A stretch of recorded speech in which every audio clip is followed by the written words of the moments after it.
بسم اللہ الرحمن الرحیم۔ السلام علیکم۔ 2024 کا یونان کشتی حادثہ، متوفی سے 45 لاکھ وصول کرنے والا بدنام انسانی اسمگلر ساتھی سمیت گرفتار۔ FIA گجرات نے انتہائی مطلوب انسانی اسمگلر جسے نہ صرف ماضی میں بلکہ 2 ماہ قبل یونان کشتی حادثے میں ہلاک شخص کو یونان میں نوکری دلوانے کی گارنٹی کے بعد 45 لاکھ روپے وصول کیے تھے، اس کو گرفتار کر لیا ہے۔ ملزم کی ٹریول ایجنسی کا ساتھی اکاؤنٹنٹ بھی گرفتار۔ گجرات کمپوزٹ سرکل کے انچارج سب انسپکٹر بدر بشیر کی درج کردہ FIR نمبر 2/25 کے مطابق متوفی احسان علی کے والد سکندر حیات نے شکایت درج کروائی کہ اس کے بیٹے کو یونان بھجوانے کے لیے ٹریول ایجنٹ عمران شکور نے 45 لاکھ روپے لیے۔ وفاقی وزیر قانون سینیٹر اعظم نذیر تارڑ نے انسانی اسمگلنگ کے خلاف حکومتی اقدامات بتا دیے۔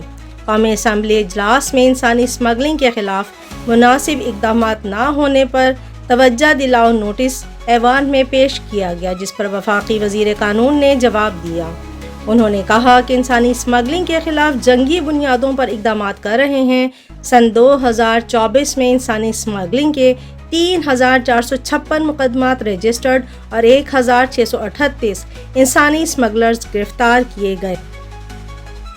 اعظم نذیر تارڑ نے ایوان کو بتایا کہ سن 2024 میں ریڈ بک میں شامل 38 انسانی اسمگلر گرفتار ہوئے، جبکہ انسانی اسمگلنگ کے 15 ماسٹر مائنڈ حراست میں لیے گئے۔ 68.81 ملین مالیت کے اثاثے بھی منجمد کیے گئے۔ وفاقی وزیر قانون نے مزید کہا کہ دسمبر سن 2024 میں 42 واقعات ہوئے۔ FIA افسران کے خلاف بھی کارروائیاں کی گئیں۔ یونان کشتی حادثے پر 38 افسران کو نوکریوں سے برخاست کیا گیا۔ انہوں نے یہ بھی کہا کہ سزاؤں کو بڑھا کر ناقابل ضمانت کی کیٹیگری میں ڈال دیا گیا، اب صرف نوٹیفائڈ ججز ان کیسز کو سنیں گے۔ سینیٹر اعظم نذیر تارڑ نے قومی اسمبلی کو بتایا کہ وزیر اعظم شہباز شریف انسانی اسمگلنگ کے معاملے پر ہفتہ وار بریفنگ لے رہے ہیں۔ اس حوالے سے ایک بل بھی لا رہے ہیں، پر امید ہے ایوان ساتھ دے گا۔ شکریہ۔